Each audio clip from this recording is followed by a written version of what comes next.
this episode, we are doing a deep dive on one of our favorite energy work modalities, Reiki. Jamie takes the lead here in this episode and tells us all about what Reiki is, things you need to know before you go into a Reiki session, and why having Reiki as a tool in your toolbox is important and beneficial for everyone. This is Heather Wood and Jamie Hayhurst, and this is the Intuitive Girl's Guide.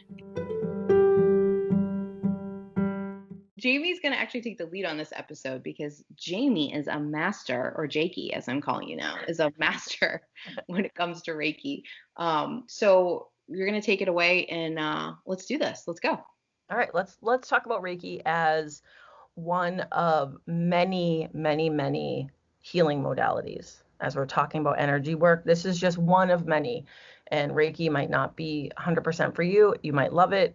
But this is just a good way to learn about it. I feel like Reiki is, it's still one of those things. So Heather, I want you to jump in. If you have questions, jump in, because I feel like it's sort of coming into the periphery of this society where some people know the word Reiki, but most of the time when I say I'm a Reiki practitioner, people are like, oh, great. It's so foreign that they don't even know how to ask what it is, because it feels like, I think they feel a little silly for not knowing, which doesn't make sense, but I get it. So it's sort of this very abstract topic. So let me know where I might be losing you, because I'm sure that there's someone listening that wants that clarification too. Yeah, and I also think that people who maybe they've even gone and received Reiki before, they don't actually understand what's going on, right? Which, Agreed. Whatever, I could soapbox about that on its own. But what I will say is that there's no shame in being like, let me actually deep dive on Reiki so I really understand it. And can I throw like just a tiny bit of shade, and you can yell at me if I need to be yelled at? Yes. Okay. I learned Reiki and realized that even though I had gone through the levels, I didn't really understand it. So then I relearned Reiki with you, which made a big difference. So even if you are Reiki certified, you think like, but I still don't get it, and you feel kind of like shamed about that. Like maybe you just need a different teacher, and that's okay. Well, right. And I think that everyone needs to find a practitioner or a teacher or a coach that works for them. There's nothing that has to be rude or offensive. It's just not who you work best with. Exactly. Find someone that resonates with you, that really does know what they're talking about when it comes to Reiki. And that is certainly you, Jamie.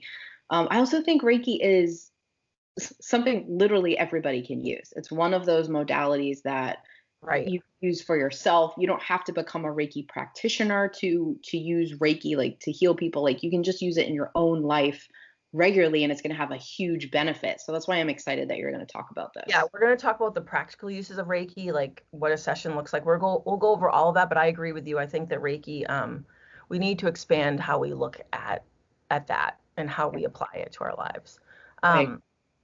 So I'm just going to go over basically, like, as you were saying, that lots of people go and get a Reiki session and they don't even know what's happening. I'm the opposite of that. When I have a new client come in, I book for almost double time, because I give them a little like mini class, essentially. I give them like a little Reiki 1 class at first to explain what's happening. And then at the end, we go over the chakras and all that stuff. So if you're ever in a session or in any place in your life where you feel like someone's talking over you or not explaining something, first of all, you have a right to speak up and ask questions, right? And clarify, especially when you're talking about your own damn body, right? Like you're talking about your body, your energy. You have every right to know what's happening and to have things clarified for you. Yes. And if that doesn't feel great, if that practitioner doesn't feel great, go find another one. There are lots of Reiki practitioners out there. It doesn't have to be me. I'd be happy to treat you. It doesn't have to be me. Find someone that you like and you feel comfortable with. And to that same point, Jamie, I know you feel this way too, but like if I'm ever talking and someone's not understanding it, I want them to tell me. Like I want you to know what's going on. I want you to understand. And so I would be bummed out if you didn't speak up. And I think a lot of people feel that way. Yeah, and if anything, I get more annoying because I can tell that you don't get it, and then I start to like push a little bit, like, so where did I lose you, or like, what else can I go over for you? Exactly. So because the whole point of healing, and I say this, like, I know it's on the Intuitive Girls page, it's on my website and stuff, but like, I think sometimes healers get stuck in ego traps where they want to be like these great healers and they want to be these great, like, I can heal you, but that's not who I want to be. I No, want to give you a Reiki session. I want to help rebalance your energy for you, and then I want to teach you how to heal yourself. yes. That can't happen if you don't know what's going on in your body and if we're not communicating. Oh, I wish that would fit on a t-shirt, Jamie, because I would. Yes, yes, yes, yes, We get a 100%. lot of we get a lot of merch happening here. Long, long phrases on them. We did get some feedback from a few people saying, like, recommending places to get merch done. So we might have to look into it. Perfect. T-shirts on the way. All right. So what is Reiki? Yeah, Reiki. what is Reiki, Jay? What is it? It is magic. Really, all healing is magic. That's what magic is. That's what Hmm. magic was before it was appropriated and sort of sullied by American culture. Exactly. But it's a Japanese healing modality, and it works to balance the energy in your system. Hmm. Now, that's what you could actually say, take out the Japanese part, but like that balancing is what you could say for all energy work. What differs here is that, you can take a Reiki 1 class with me if you want the whole history of the founder slash discoverer of Reiki, all that stuff. But what sets Reiki apart is that Reiki channels universal energy from the universe through the Reiki practitioner and through their hands generally. People usually think of Reiki as being sort of a hands-on or a hands above practice. So, like Heather always says, like, the universe can be whatever you want. When I say to my clients that, I'm channeling energy from the universe. For you, that might be heaven. For you, that might be God. For you, that might be nature. That might be the universe. But I use the term universal healing energy. Yeah. But if you think about universal energy, it's always perfectly in balance. That's why Heather said that you want to raise your own vibration to match that of the universe, because that's where optimal vibration is. Yes, I think we kind of forget that we are of the earth, or we Right. are of the universe. We've sort of become disconnected from that, like as if we aren't the same. And so it really is a basic thing that makes sense that you want to be in alignment with that in your Right. own way.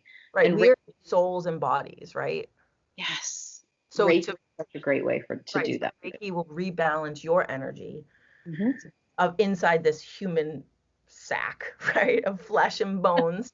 We can rebalance that energy to that of the universe, which is where we came from. However that looks for you, whatever ideology that is, it's all the Yeah. same.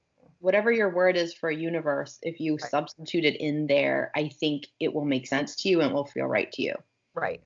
So I call in the energy of the universe, Reiki. I call Reiki energy in through my crown chakra. We Mhm. discussed in the 2 episodes ago.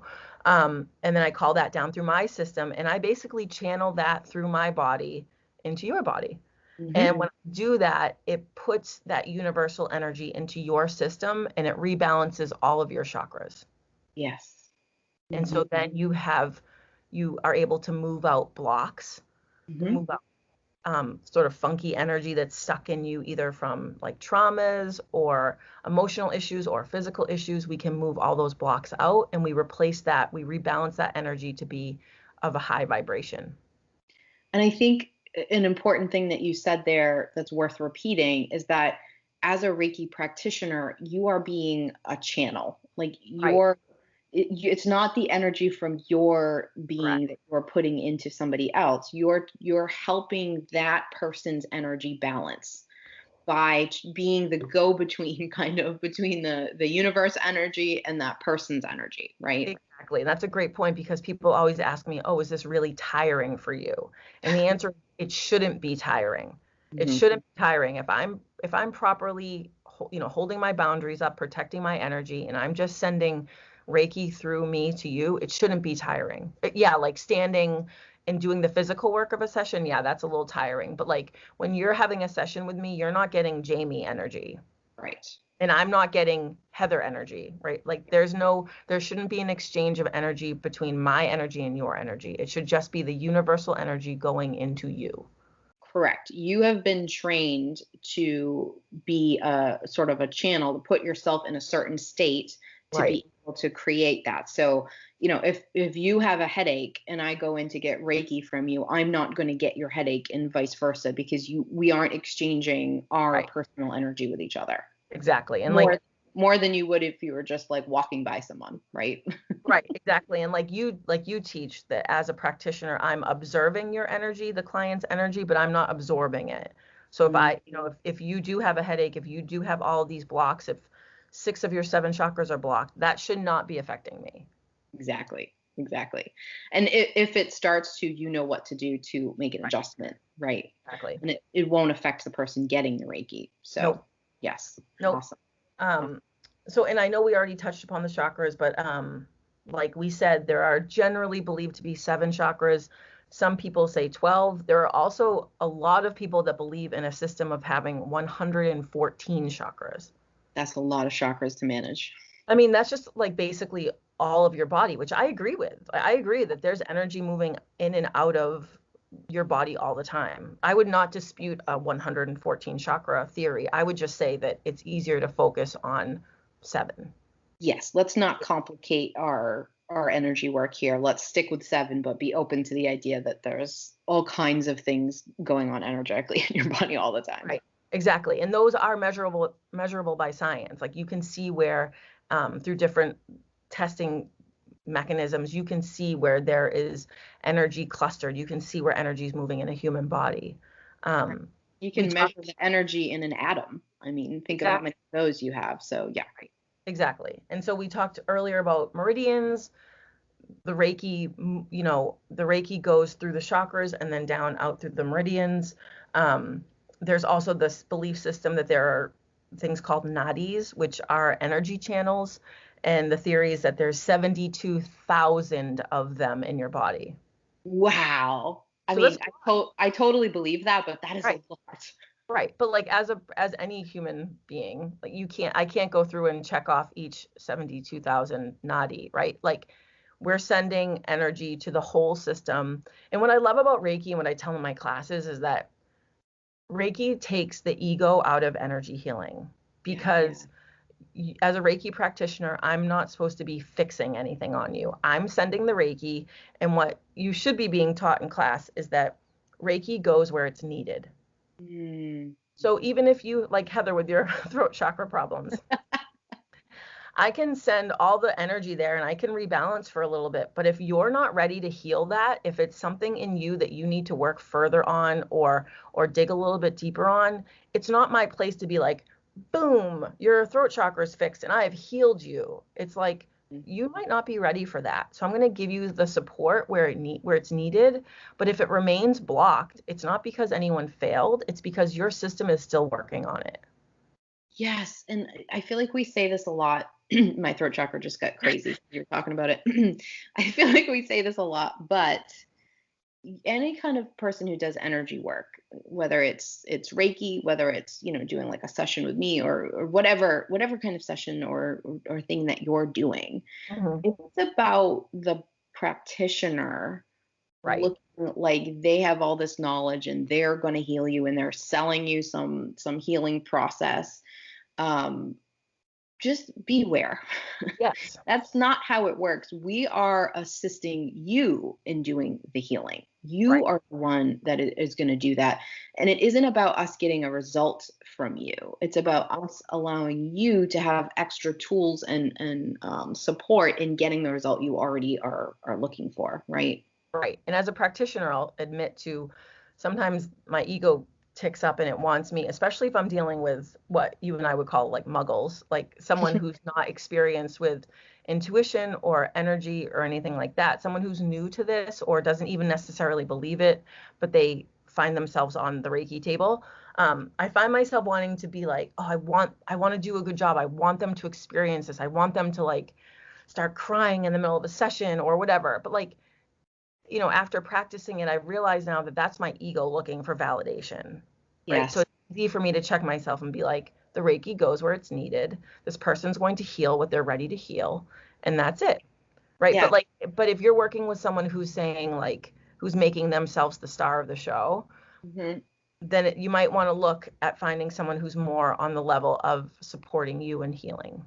Yes, it's a fine line to walk because we as the people helping want to see you better. Like we want to see you at the result that you want so freaking bad that Right. we're so rooting for it that we would love for like one session later for you to be healed. Right. Um, but at the same time, where if it's that, that's okay. But it's not okay if it's like, I'm going to be the one that's going to heal you and I'm going to do it. Like there is a very big difference between proving how amazing you are and being like really invested in somebody feeling better. Exactly. Exactly. And that's a big shift, and it really affects how healing occurs or whether or not it even happens. Right. And I would imagine if you're in a state of giving people Reiki, Jamie, that like if you're sitting there while you're doing it worrying about their results, you're probably not really in the right state to be giving Right. Reiki at the moment. You'd probably have to kind of snap yourself out of that anyways, right? Right. You've checked out of the process. Yeah, So, exactly. um, Exactly. so just a little bit more about the chakras. Like Heather said before, they each have a specific color. What I like to point out to people, especially people who are a little skeptical, is that the chakras have their colors, not just because, like, if you look at the chakras, they're a rainbow. Right. And that's not just because it's pretty and it's cute. It's because the chakra itself, that if you can scientifically measure that part of the body where your chakra is, it has the same energetic vibration as that color. Yes. That's why Mhm. people who can see auras, that's why they see your heart as being green. It's because your heart chakra and the color green vibrate at the same frequency. Yes. So Absolutely. it's sort of like, I don't want to feel like I have to like back everything with science, but I feel like that's a really interesting point to make, that it's not just like, oh, a rainbow is like some hippy dippy thing to choose for chakras. Like that's like actually where they vibrate. Exactly. You can fall down some really amazing rabbit holes at looking at how light and energy work together to cause these kinds of colors, but absolutely, this is scientifically backed and also fascinating. And that's also why essential oils work for certain chakras, because those oils vibrate at the frequency of a healthy chakra, right? So like Exactly. one oil works for the crown because they both vibrate at that frequency. So if your crown's a little wonky, you put that oil on and it forces the vibration of the crown to operate more healthily. Exactly. Exactly. That's again all science. Right. And that's this is something that Heather and I wanted to talk about, was the scientific backing of why Reiki works. And I teach this in my Reiki 1 class, and it's actually a scientific process called, which it existed way before science. It existed way before we were even able to measure these things. But now science has named this process entrainment. Um, Yes. you can actually Google it. There are really cool videos of metronomes, that, the things that keep the time from music. And they Hmm. have like 5 or 6 of them lined up, and they're all knocked at different times. And Hmm. then if you watch the video, after even just like a minute, they start to fall in line and they start to swing at exactly the same rhythm. And Yeah. that's because whatever has the healthiest vibration, the things at the lower vibration are forced to rise up and vibrate at that higher, healthier frequency. I feel like if you don't believe in magic and you hear that maybe you need to check yourself because that is so freaking cool. Right. Go Google entrainment metronome, and you'll see that like after 2 minutes or maybe 3 minutes, they're all completely in sync with each other. No one's touched them. They're just sitting there, and Yep. the frequency matches as a group. That's also, I don't want to get too sidetracked, but that's also why women menstruate together, Hmm. because the frequency of their systems start to entrain. They become entrained to each other, and then they start bleeding at the same time. Yes, the strongest cycle will Right. pull everyone to it. And it's Exactly. not the strongest, like, as a feats of strength, just the healthiest. Like, everyone will Right. pull to that, and that's a good thing for Right. everybody. Exactly. I think I think it's why, if I'm remember back when we could be in stores, Jamie, Oh, um, baby. when they'd have music on, like, I could not walk to the beat of the music, which would sometimes be annoying. Like, it's like Right. I think it's the same thing. It's that pull. Well, that's why stores and advertising agencies use things like that because of the science between that entrainment. Exactly. Put you in a certain mood or a certain place Right. with that kind of stuff. Absolutely. Super Right. real thing, super important thing. Absolutely. So that's how chakras work, that's how energy works, and that's how Reiki works. Reiki works to entrain your cells to the energy of the universe. Yes, which is, it might sound a little woohoo, but it is actually kind of basic. Yeah, exactly. I think it's very fundamental. Fundamental is a better word. Right. Basic's got this like weird Right. connotation. I don't mean Right. it that way. Yeah, no, I know. I know what you I'm meant. not hip enough to use it that way. We'll be right back after this short break. Um, so just to quickly go over how, if you want to become Reiki certified, there are certain levels. There's only three. There's Reiki 1, which is how you learn about the fundamentals of Reiki and practicing on yourself and practicing on people that you can physically put a hand on, physically like in the same space as you, heal them with your hands. Reiki 2, you get a separate attunement. Each of them gets an attunement where the teacher opens a channel in you. That we're opening an energetic channel in your energetic body. So let me say that again. In your energetic body, what you're doing in Reiki is you're basically opening like a channel or a portal or a door that allows that universal energy. We all have that connection to the universe. We've all just have forgotten it or it's been closed for a lot of us. So basically, I'm reopening that channel and allowing that universal healing to come down through you. Oh, yes, which is so cool because you're not doing something to somebody that they don't already have the ability to do. Right. You're just opening something up that through time has been sort of almost atrophied, right? Exactly. And that's what I say. Like when someone says, before it became like the excuse for inaction, when someone would say thoughts and prayers, like I'm sending thoughts and prayers to you. So they're really doing that. They're really sending energy and love and like health and healing to you. Mm-hmm. This Reiki is essentially like the official version of that, like where I'm actually opening the channel. It's the same intent, it's the same energy. It's just sort of like like the official opening of the channel to get to you. Exactly. Yep. And so then Reiki 2 is you're learning what's called distal or distance. So you're learning a little bit more about how Reiki works in the body, how to measure it. If you want to use a pendulum, you want to use your hands, you can measure chakras and energy in the system. But then you're getting the attunement for the distance Reiki so that once you're level 2 certified, you can then send Reiki from wherever you are to wherever you want to. And that may mean anywhere on the globe, but Mm-hmm. that also means wherever energy exists. So that could be in the past, that could be in the future, Mm-hmm. right? So that might sound like that we might be crossing some lines for you. That might sound like a lot, but if you want to heal the past, if you had something that happened to you in the past and you want to help heal that, you can send Reiki to that situation. Mm-hmm. If And you go ahead. I was going to say, I wanna ask you more about distal Reiki, but do you want to talk about it now, or do you want to finish the three Reiki stages first? Yeah, let me finish. So the only thing after Reiki 2 is the master teacher. So then Yep. you then learn how to attune someone else and you have that final channel opening and then you can then teach and attune others. Yes. And there's a lot of different kinds of Reiki too, right? Like different forms you can learn.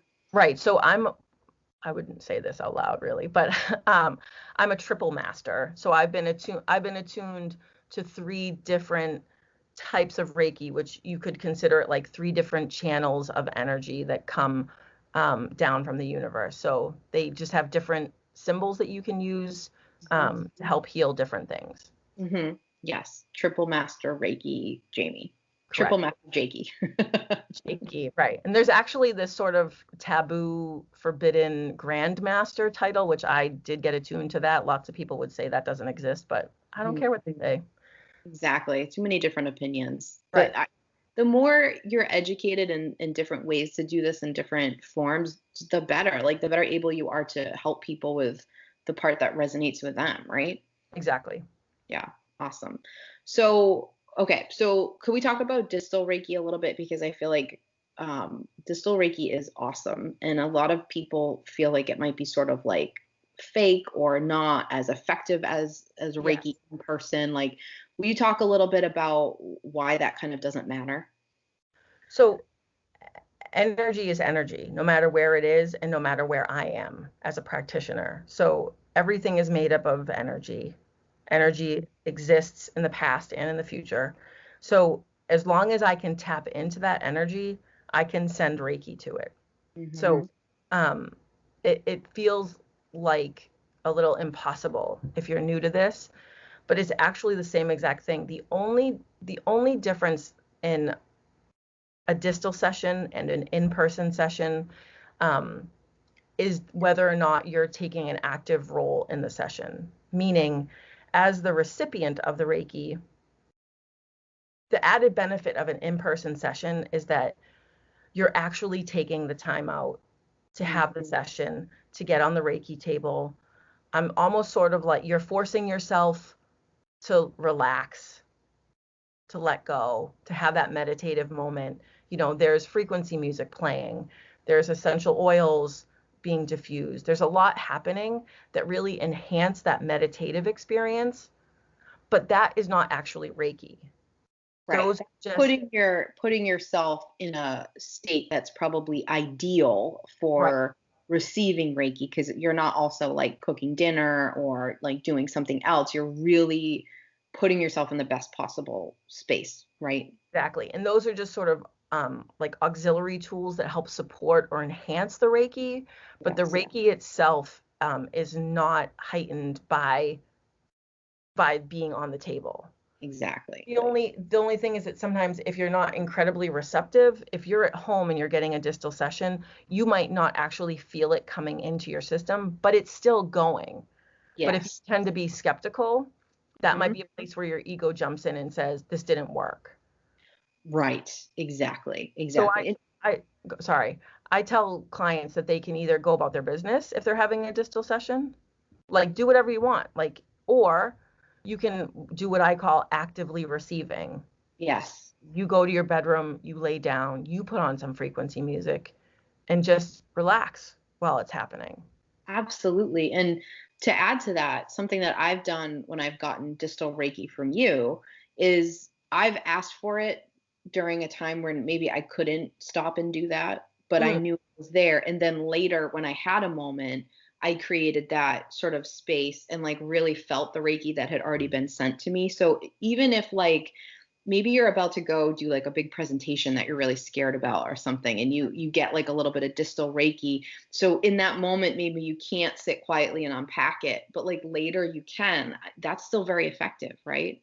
absolutely. It's incredibly effective. And I also think that as wonderful as it is to be able to come in, excuse me, get on the table, have an in-person session, do the whole music thing, there comes a time, if you're in a pandemic where you physically can't do that, right? You can still get the benefits of Reiki from a distal session.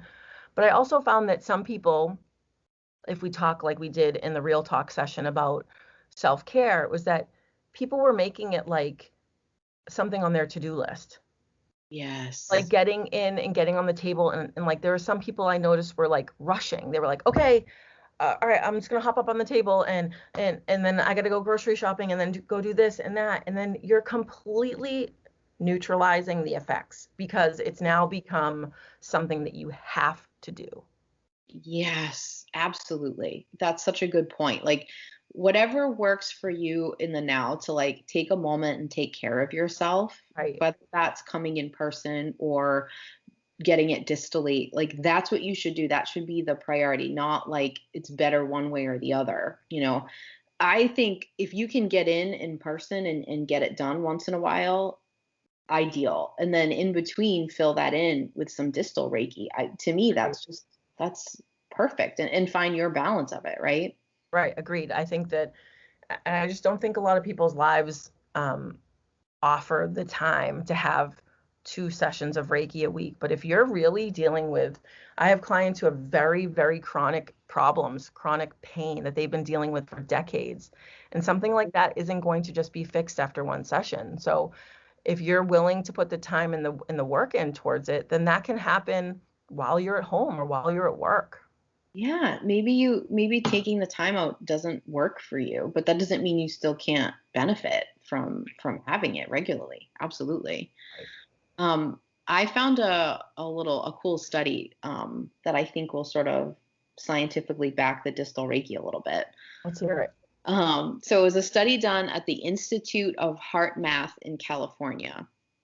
And what they did was they had two people who did not know each other sitting quietly across from each other. They were just like a few feet apart. They weren't touching, and they were sitting there and they were just looking at each other. They were just told to look at each other.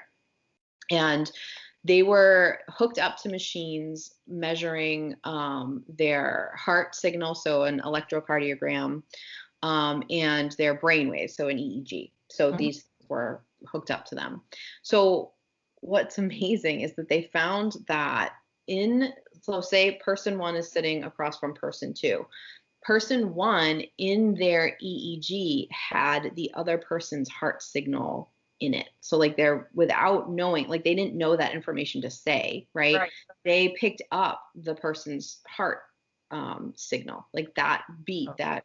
that she was picked up in an EEG and vice versa. They both had each other's. Right. So without knowing, like if you said to me right now, if I was fully tuned into your energy, Jay, and you said to me like, what's my heart rate? Like I don't know that with my conscious brain, but Right. somewhere my brain has received and picked up that information and can sort of go and flow with that, right? So to me that just shows you that like you do not need to be touching, you don't need to be in the same, Right. like you can have that same experience, right? Right. That's the entrainment, that those two people, Yeah, without even trying to, without even given the directive to do so, their energy entrained to each other's just from being in close physical proximity. exactly. That's why you don't hang out with people who have crappy energy. That's why you don't hang out with people who make you feel bad, because you're entraining to them even if you're not trying to. Exactly. Such a good point. Yeah. So, the other thing I want to go over, two more things. People often say, like, what does a Reiki session look like or feel like? Mhm, mhm. I think that that's something that we should go over, because, like you said, a lot of people don't even like know what Reiki is, and so it's intimidating to even book a session Right. because you don't even know what you're walking into. I get that. I wouldn't. I became certified in Reiki before I ever had a session, Mhm. because I didn't even know about it. I just wanted to learn about it because it was so unknown. Um, Yes. I feel like that's kind of a cool way that we are opposites in that like you will do like a really good background check and like find stuff before you throw yourself in, and I just kind of like throw myself in. So like whatever kind of person you are, right. perfect. Like Exactly. do what you need to do, but knowing what you're walking into to manage not just your expectations, but to like put yourself in the best state Right. for it, I think is a really good idea. Agreed. 100%. So what I always say is that if you're doing an in-person session, um, Reiki, I always liken it to being a massage for your energy. Ooh, I like that. So you're on the table, you get on the Reiki table that I use is actually a massage table. Um, and you lay down, like I said, there's frequency music playing, there are usually essential oils being diffused. This is after the talk I give you. um, Yeah. and then what happens is that you lay down, and generally people keep their eyes closed. And what will happen is I'll go through and I'll check all of your chakras, see what's open, what's closed, and then I will send the Reiki energy through your system. Most of the time, that includes some hands on, meaning like hands on the crown, hands on the shoulders, hands on the knees and the ankles. Like every practitioner is different. Every practitioner has different techniques and patterns that they use for that. Um, I always check with people to make sure that they're comfortable with hands-on touching first. Um, and then that happens. And then once that's over, I then tell the recipient what chakras were blocked. And Mm-hmm. then we talk about what that means for them. But what I hear most from people is that there's a buzzing or a tingling or a Yes. warmth. I also hear heaviness. Mm-hmm. So those are sensations that you would generally feel during a Reiki session. But what I also, and you also, a lot of my clients also like see colors what's behind their, like when their eyes are closed. Mm-hmm. I do warn clients that when we're moving energy, that sometimes things happen that might be a little jarring or embarrassing. So I found that a lot of my clients were, the energy was moving through their system and then their stomach would growl. Every time mine does, it gurgles Right. so loud. Yep. Mm-hmm. And it's not because you're hungry. It's because we're moving the energy through your system. But I Mm-hmm. noticed that people were like literally physically flinching, like they got embarrassed. And that was pulling them out of that meditative place where they were going during the session. Yep. And so I always warn people that when we're moving energy, that energy has to be released somehow, and it's usually through the physical body. Yep. So it looks like stomach growling, burping, a coughing fit, crying, yep, giggles, Mm-hmm. well, anything like that, anything where something's like actually coming out, like out of your mouth or out of like through your stomach or something like that. Yep. That to me, when I hear that, I'm not like, oh my gosh, look at this, listen to this person, their stomach's growling. I'm like, yes, yes, we're doing it. That's how I know it's working. Yes. Um, I always have a coughing fit. yep. Always. Well, And because that throat chakra of yours. exactly. And especially in nowadays, that's like a little rough because I know even like I went to get a massage and I had a coughing fit during it. And I was like, luckily I know the masseuse very well, but I'm like, this is just the way I release energy.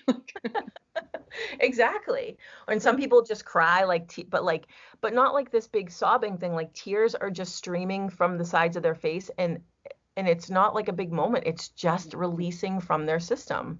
Yes, or giggling. A lot of people, if they don't feel Mhm. comfortable crying, it'll come out that way. But I Yep. would imagine as the practitioner, these are not things that phase you at all. No, but I will say that the way I wasn't taught that when I learned Reiki. So Hmm. I had to watch it and observe it and then realize what was happening. And then now I feel it's my duty to let people know that it's not something to be worried about. It's something that you should see as a sign of success throughout the session. Yes, and it probably directs you a bit too, right? Right. To know what someone else, how someone's responding. Yes. Exactly. Yeah. And I have to say, I have cried during Reiki too, and it isn't like a emotional cry. It's sort of more just like a lump that's coming out or Right. coming up. Yeah, it's Exactly. not a Right. bad emotional state to be in.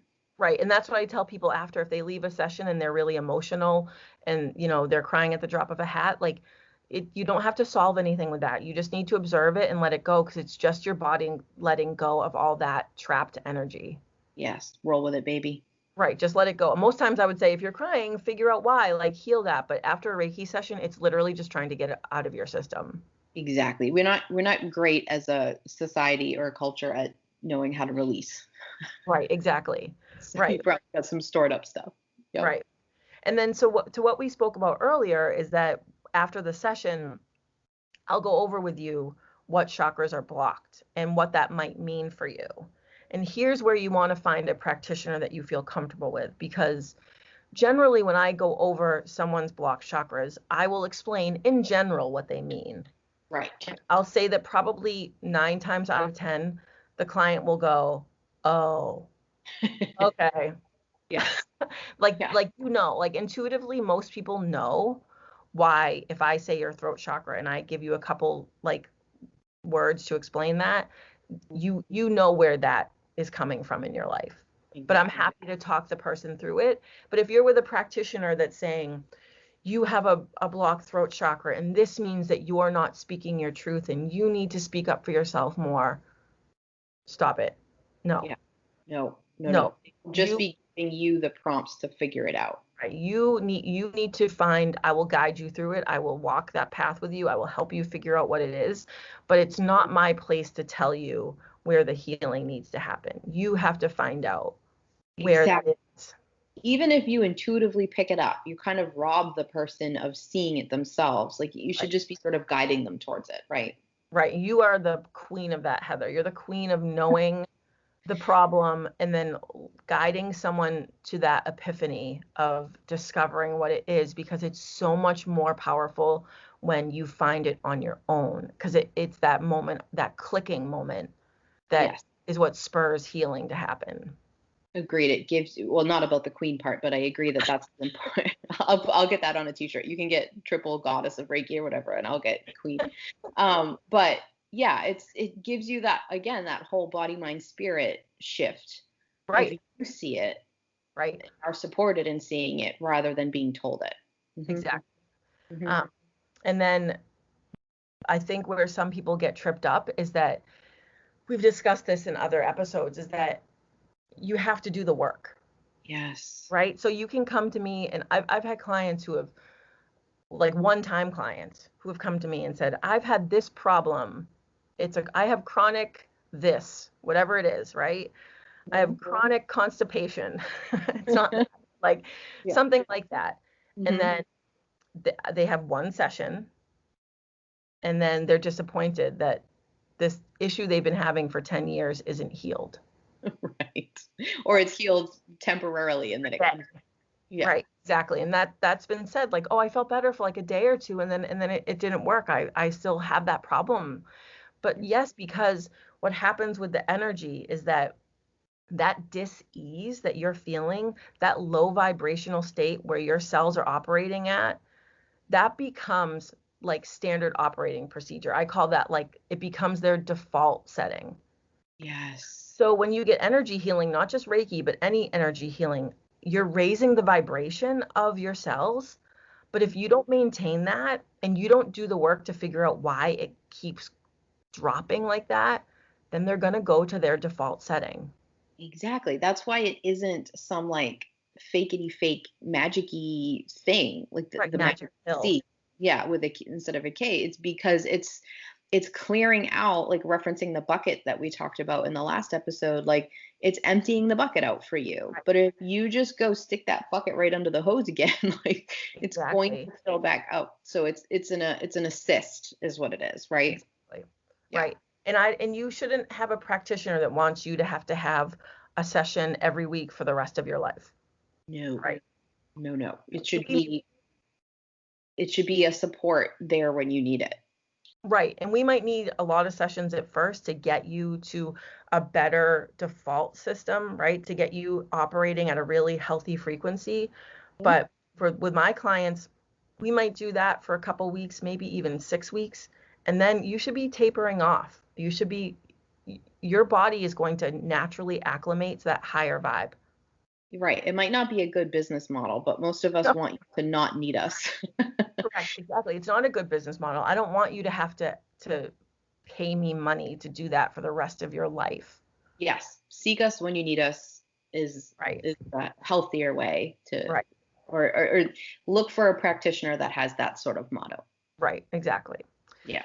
And then just the final point I want to make, is that I think after we overcome the problem of people not knowing what Reiki is, I don't think people know how to use Reiki practically in their lives. Yes. Hmm. So I always say to people, and I include myself in this, is that not a lot of people want to be a full-time Reiki practitioner where they're treating clients in a room for 8 hours a day. Right. Like, you don't know, there actually aren't a lot of people that are full-time Reiki practitioners, Right. right? Like, lots of people Right. teach Reiki, lots of people will do, sort of, it'll be their side gig, something like that. Yeah, it'll be a tool in their toolbox. Right. And that's what I want people to see Reiki as, is another tool in their toolbox, like an auxiliary to your life, whatever you're doing. Hmm. I really, really want people to realize that Reiki can just be the opening of that energetic channel and something that you use to just increase your life, like on a broad sense of the term.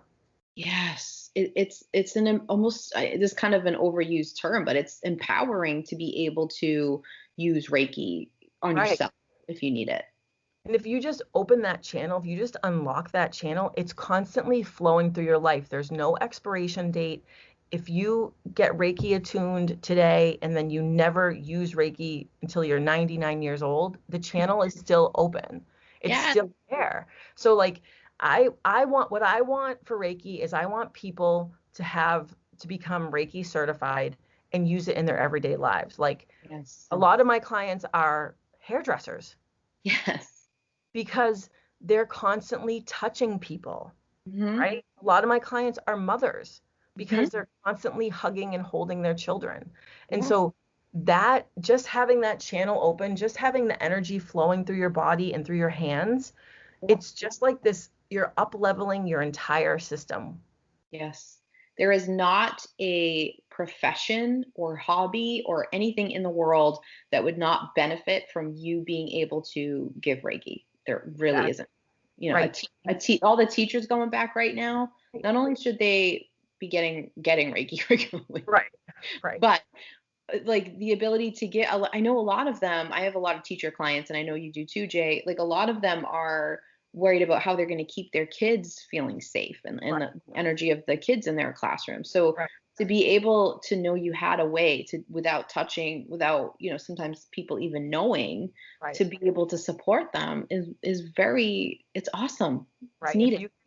If you can just change the energy of a room, or if you can just put your hands on someone's shoulder and calm them down, that's like the beauty of Reiki. Reiki doesn't have to be a 60-minute healing session where we clear every block and make you this ascended master. It can just be that you are like laying hands on someone and lending support and helping them. And it's very subtle.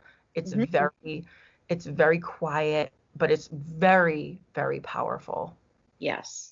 And you can do Reiki on animals. They're very responsive, dogs Very, especially to Reiki. yep. And I gotta say, kids love Reiki in my Well, experience. and that's my next sort of like campaign, if we can figure our lives out in this society, is that how magical would it be if we just started attuning our children to Reiki? One, so that they can call like high vibration healing energy into their systems whenever they need it. I Mhm. mean, like, and how powerful for them to be able to then help their siblings or their friends, and not in a professional capacity, but just by being like a safe place for people. Yes, and even, my kids sometimes have trouble going to sleep at night, like Yeah, especially in a world like this, right? right, It can be tough. And sometimes they'll say, "Mom, could you give me some Reiki?" Right? mm-hmm, Just the ability to know what you need at this moment is a little bit of a reset, and to feel right, like you understand that there's a tool that could do that for you is so awesome. I mean, actually, what happens right. more frequently is they ask you, Jamie, for Reiki than they ask me, because they talk about how strong and powerful Reiki. Riley, my youngest, calls it fire Reiki from Jamie. He can actually tell when she's doing it because he can feel it. But like just the ability to know that as a kid. Good Right. Lord. I mean, I wish I had that when I was a kid. Well, and in children and adults alike, imagine if you were Reiki certified and you were in like a really stressful meeting or confrontation, or you're stuck in traffic and you want to scream.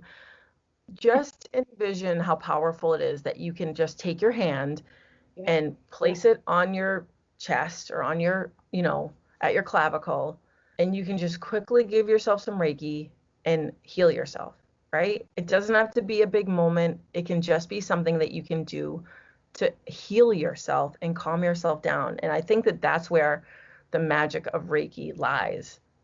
I agree. It's simple in the best way. Right.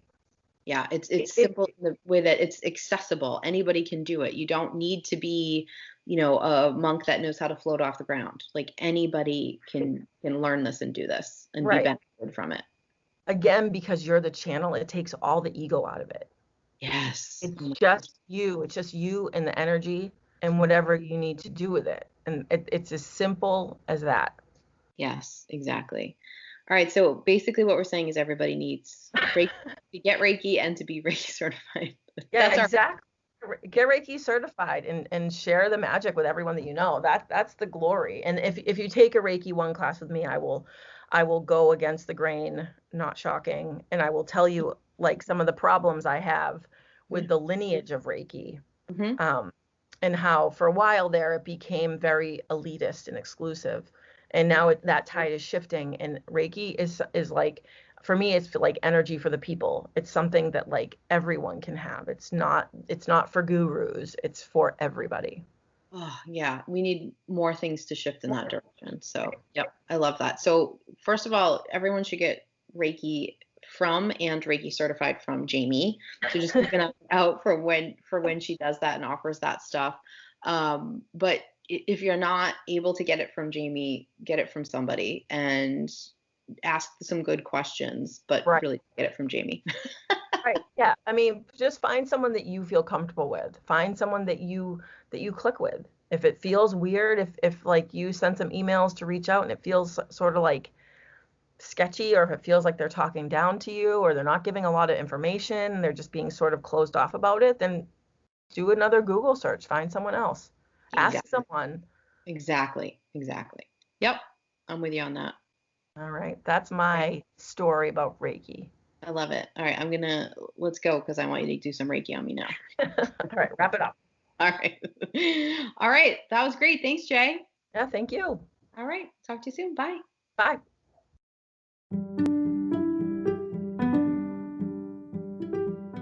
Hey, thanks for listening to our episode. For show notes and a place to send feedback, please visit our website, embodylove.me/intuitive girls. Again, that's embodylove.me/intuitive girls.